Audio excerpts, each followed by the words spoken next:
आप देख रहे हैं दुखती राग न्यूज।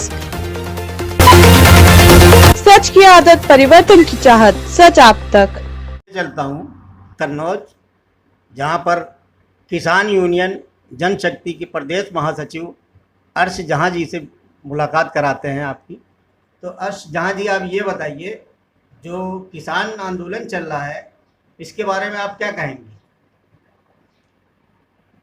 किसान आंदोलन के बारे में मुझे लगता है कि जितना किसानों का नुकसान हुआ है और जिस तरह से उनको जिन जिन तकलीफ़ों का सामना करना पड़ा है, तो कहीं न कहीं सरकार उसकी पूर्ण रूप से ज़िम्मेदार है। क्योंकि हमारे देश में जो नियम सरकार लागू करती है, हम उसको अच्छी तरह से मानते भी हैं और उन पे चलने की कोशिश भी करते हैं। लेकिन किसानों की जो मांग है, मैं ये नहीं कह रही कि सरकार का कोई भी फैसला गलत है या किसानों की कोई मांग गलत है। जो आपका फैसला है, अगर किसान को समझ नहीं आ रहा है तो आप उनके रूबरू बैठ करके उनको समझाइए। अगर अगर फैसला आपका सही है और किसानों के हित में है, या एमएसपी बिल में अगर उनके नुकसान जैसी कोई चीज़ नहीं है, तो आप उनके रूबरू बैठ करके समझाइए, उसमें दिक्कत क्या है? भाई, जिन किसानों ने आपको आपको बिठाया है कुर्सी पे, तो आप उनके साथ भी एक बार बैठ करके बातचीत कर सकते हैं। इंसानियत तो यही है। अब जहाँ तक मैं समझती हूँ, काफ़ी किसानों की शहीद भी हुए हैं उसमें।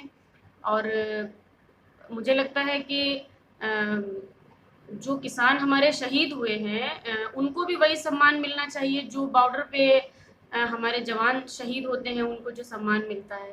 क्योंकि किसान है तो देश है, और किसान नहीं तो देश नहीं। क्या करेंगे आप? अगर किसान हाथ पर हाथ धरकर बैठ जाए तो पत्थर तो नहीं चबाएंगे ना। तो ये अर्श जहाँ जी, ये जो किसान आंदोलन अभी ख़त्म नहीं हो रहा है, वो कह रहे हैं कि हमारी जब तक मांग नहीं पूरी होगी तब तक हम यहाँ से हटेंगे नहीं। तो इस पे आप क्या कहेंगे? हाँ, वो बिल्कुल सही कह रहे हैं। हम उनके पक्ष में हैं और हम उनके लिए ही लड़ रहे हैं। भाई, हम किसान यूनियन से जुड़े हुए हैं, किसान के लिए काम कर रहे हैं। पूरी तरह से हम सहमत हैं कि अगर हमको संतुष्टि नहीं मिलेगी तो हम अपना फैसला वापस नहीं लेंगे। हमको जब तक पूरी जानकारी नहीं दी जाएगी, पूरी संतुष्टि नहीं हो जाएगी। हम लोगों से सुन रहे हैं, हम लोगों से क्यों सुन रहे हैं? हमने आपको चुना है। आप हमको बताइए ना, अगर फायदा है तो आप समझाइए। भाई, अब तक आज़ादी से लेकर के अब तक ऐसा कोई फैसला नहीं हुआ जो हमने माना नहीं। हमने बहुत ही शांतिपूर्वक सारे फैसले माने हैं। और ये आज एक नया आंदोलन नहीं है, ना ही ये पहली बार आंदोलन हो रहा है। आज़ादी से पहले भगत सिंह के पिता और चाचा ने भी आंदोलन किया था, जब ये नारा था कि पगड़ी संभाल जट्टा पगड़ी संभाल। तो हमारा आंदोलन तो आज़ादी से पहले भी हुआ। और आज अगर कुछ गलत हो रहा है किसानों के साथ, तो हम आज आंदोलन कर रहे हैं। हम गलत क्या कर रहे हैं? हम वहाँ पे AK-47 लेकर के फायरिंग तो नहीं कर रहे हैं। हम वहाँ पे हथियारों से किसी पे हमला तो नहीं कर रहे हैं। लेकिन वहाँ की जो शक्लें हैं वो आप देखिए कि एक और दूसरे मुल्क के बीच में जो सरहद पे जितनी सिक्योरिटी लगाई जाती है, वो सिक्योरिटी दिल्ली की सरजमी पे लगाई जा रही है और देखने को मिल रही है। हम क्या आतंकवादी हैं? क्या हम खालिस्तानी, पाकिस्तानी? हमको क्या क्या नहीं बोला गया? हम कितना बर्दाश्त करेंगे? मोदी जी कह रहे हैं कि हम अपना फैसला वापस नहीं लेंगे। अगर आप अपना फैसला वापस नहीं लेंगे तो हम भी कमजोर नहीं हैं, हम भी अपना फैसला वापस नहीं लेंगे। अरे भाई, मौत तो एक दिन आनी ही है। आज आ जाएगी तो आ जाएगी, आज आ जाएगी तो अच्छी सी बात है। सर पे एक ताज तब भी लगेगा कि हम माँ अपनी जो है लड़ाई लड़ते लड़ते, हम देश के लिए लड़ते लड़ते हम शहीद हो गए। तो हमको कोई दिक्कत नहीं है।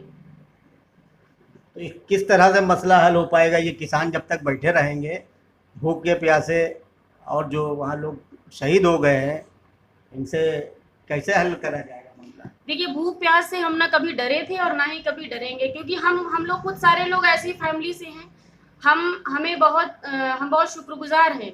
हमें बहुत गर्व है कि हम सब गरीब परिवार में पैदा हुए और अपनी मेहनत से हमने अपना अपना मुकाम हासिल किया है। अमीरी जो है हमें विरासत देती है और गरीबी जो है वो हमें तालीम और हुनरमंद बनाती है।